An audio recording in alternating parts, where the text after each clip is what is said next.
اور فاطمہ کا انتقال ہوا تو ان کو ان کے شوہر حضرت علی نے غسل دیا۔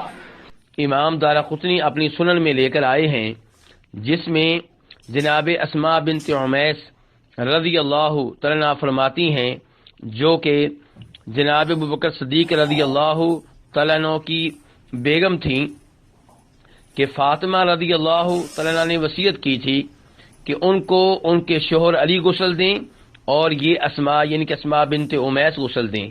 چنانچہ ان دونوں نے جناب فاطمہ کو غسل دیا تھا۔ نے وصیت کی تھی کہ میرا انتقال ہو جائے تو تم اور علی مجھے غسل دینا، تم اور علی مجھے غسل دینا۔ تو حضرت علی اور حضرت اسماء بنت عمیس نے انہیں غسل دیا تھا۔ حافظ ابن حجر رحمہ اللہ نے اس حدیث کی سند کو صحیح قرار دیا ہے، اور مجھے یاد آ رہا ہے کہ مسند احمد کے محققین بھی اس کو صحیح کہتے ہیں، مسند احمد کے محققین۔ بس صرف اس سے میں نے یہ چیز ثابت کی تھی کہ سیدنا علی نے سیدہ فاطمہ کو غسل دیا ہے۔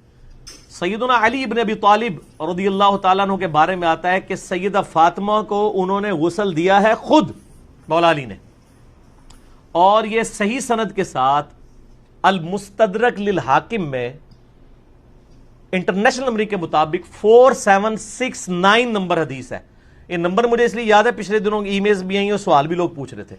4769 انٹرنیشنل نمبر کے مطابق المستدرک للحاکم میں موجود ہے، اور انشاءاللہ تعالی ہم اس کا جے پی جی جو ہے وہ اس ویڈیو کے اندر لگا بھی دیں گے، آپ کو انشاءاللہ ایچ ڈی کیمرے میں نظر بھی آ جائے گی وہ حدیث، کہ سیدنا علی نے سیدہ فاطمہ کو غسل خود دیا ہے ان کی وفات کے بعد، اور ساتھ سیدنا اسماء بنت عمیس بھی تھیں۔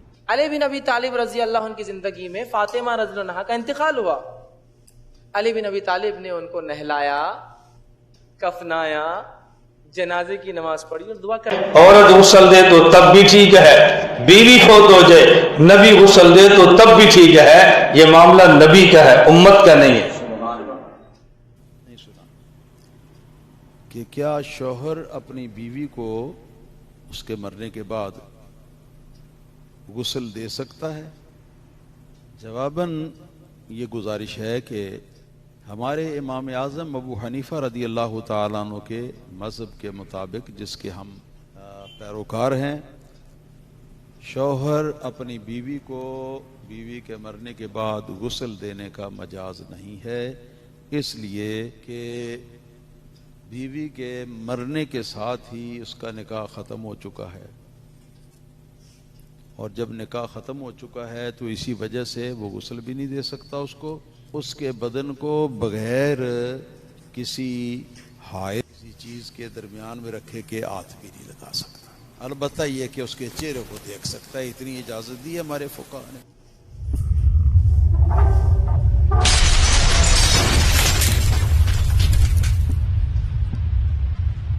السلام علیکم ورحمۃ اللہ وبرکاتہ۔ الحمدللہ رب العالمین، والصلاة والسلام علی اشرف الانبیاء والمرسلین نبینا محمد وعلی آلہ وصحبہ اجمعین، اما بعد، اعوذ باللہ من الشیطان الرجیم، بسم اللہ الرحمن الرحیم۔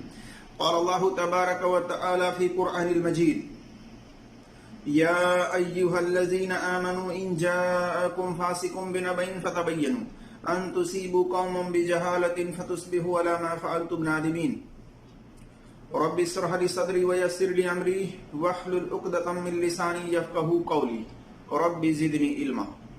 میرے عزیز دوستوں اور بھائیوں اور میری اسلامی خواتین و حضرات، اللہ تبارک و تعالیٰ کی توفیق سے میں آپ کے سامنے علی رضی اللہ تعالی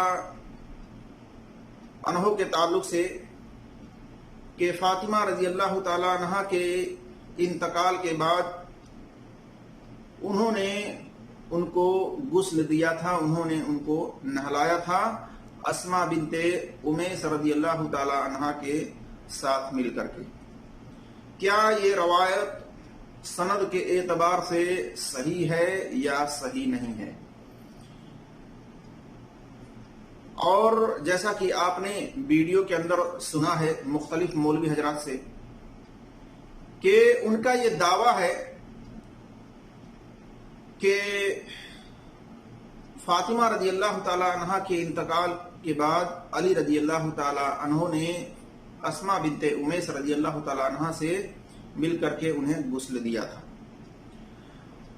تو آئیے ہم دیکھتے ہیں کہ کیا یہ واقعات، یہ روایت سند کے اعتبار سے صحیح ہے یا صحیح نہیں ہے، اور اسی طرح سے ہم آخر میں بتانے کی کوشش کریں گے کہ کیا شوہر اپنی بیوی کے مرنے کے بعد اس کو غسل دے سکتا ہے، نہلا سکتا ہے، کہ اسے غسل نہیں دے سکتا یا اسے نہلا نہیں سکتا؟ اس کی کیا دلیل ہے کہ وہ غسل دے سکتا ہے؟ اللہ تبارک و تعالیٰ سے دعا ہے کہ اللہ تبارک و تعالیٰ ہمیں حق بات اور سچ بات کہنے کی توفیق عطا فرمائے، اور جو ہم سے لفظی طور پر کہنے میں خطائیں ہوں اللہ تبارک و تعالیٰ اس کو معاف فرمائے، آمین یا رب العالمین۔ میرے عزیز دوستوں اور بھائیوں اور میری اسلامی خواتین و حضرات، آپ نے اس ویڈیو کے اندر دیکھا ہے کہ ایک تو انجینئر علی مرزا صاحب ہیں، انہوں نے کہا کہ بالکل اس کی سند صحیح ہے کہ مولا علی رضی اللہ تعالی عنہ نے فاطمہ رضی اللہ تعالی عنہ کو غسل دیا تھا۔ تو دیکھتے ہیں ان کے بھی دعوے میں کتنی سچائی ہے۔ تو وہ روایت کے تعلق سے آئیے ہم دیکھتے ہیں۔ یہ روایت ایک تو لمبی ہے، اور یہ روایت جو ہے مختلف کتب حدیث اور تاریخ و سیرت کی کتابوں میں کم و بیش الفاظ کے ساتھ درج ہے۔ جیسے ایک لمبی روایت میں ہے کہ اسما بنت امیس رضی اللہ تعالی عنہ، جو ابو بکر صدیق رضی اللہ تعالی عنہ کی بیوی تھیں، بعد میں ان کے انتقال کے بعد علی رضی اللہ تعالی عنہ نے ان سے نکاح کیا۔ ایک بار اسما بنت امیس رضی اللہ تعالی عنہ سے فاطمہ رضی اللہ تعالی عنہ نے کہا کہ مجھے حیا آتی ہے کہ جب میرا انتقال ہو تو لوگ مردوں کی تخت پر لٹا کر اور ایک کپڑا اڑا کر مجھے کندھے پر اٹھا لیں، اس لیے اندیشہ ہے کہ کپڑے کے اوپر سے میرا شریر، میرا جسم ظاہر ہو۔ تو اسما بنت امیس رضی اللہ تعالی عنہ نے کہا کیا میں تمہیں ایسی چیز نہ دکھاؤں جو میں نے حبشہ میں دیکھی تھی؟ فاطمہ رضی اللہ تعالی عنہ نے کہا کیوں نہیں، ضرور۔ اسما رضی اللہ تعالی عنہ نے کھجور کی تازہ ٹہنیاں منگوائی، کمان کی شکل میں ان کو موڑ موڑ کر رکھا اور ان کے اوپر کپڑا ڈال دیا۔ فاطمہ رضی اللہ تعالی عنہ نے کہا یہ تو بڑی اچھی چیز ہے، اس سے مرد اور عورت کے جنازے میں فرق ہو جائے گا اور عورت کا جسم چھپ جائے گا۔ دیکھو اسما، جب میرا انتقال ہو جائے تو تم اور علی میرے غسل میں شریک ہوں، کوئی اور میرے قریب نہ آئے، اور میری چارپائی پر اسی طرح چھڑیاں رکھ دینا۔ جب فاطمہ رضی اللہ تعالیٰ عنہ کا انتقال ہوا تو اسما رضی اللہ تعالیٰ عنہ نے دلہن کی ڈولے کی طرح ایک پردہ پوش چادر چارپائی تیار کی اور کہا فاطمہ رضی اللہ تعالیٰ عنہ نے مجھے اس کی وصیت کی تھی۔ یہ روایت جو ہے تاریخ مدینہ منورہ جلد نمبر 1 صفحہ نمبر 105، اسی طرح سے حلیۃ الاولیاء جلد نمبر 2 صفحہ نمبر 43، اسد الغابہ جلد نمبر 6 صفحہ نمبر 662۔ اسی طرح سے کہا جاتا ہے کہ فاطمہ رضی اللہ تعالی عنہ اسلام میں سب سے پہلی عورت ہیں جن کا جنازہ کسی پردہ پوش چارپائی پر اٹھایا گیا۔ پھر ان کے بعد ام المومنین زینب بنت جحش رضی اللہ تعالی عنہ کا جنازہ بھی اسی طرح پردہ کے ساتھ لے جایا گیا، اور ان کے بعد تو یہ طریقہ رائج ہو گیا۔ دیکھیے الاستیاب جلد نمبر 4 کے اندر صفحہ نمبر 1898۔ اس واقعے کو تفصیل کے ساتھ ابن عبد البر نے الاستیاب میں جلد نمبر 4 صفحہ نمبر 1897 میں ذکر کیا ہے۔ اس بارے میں ابن ملکن کہتے ہیں کہ علی رضی اللہ تعالی عنہ نے فاطمہ رضی اللہ تعالی عنہ کو غسل دیا، یہ اثر امام صافعی رحمۃ اللہ علیہ نے بیان کیا ہے۔ ان ابراہیم بن ابی یحییٰ سے ان عمارہ ان ام محمد بنت محمد بن جعفر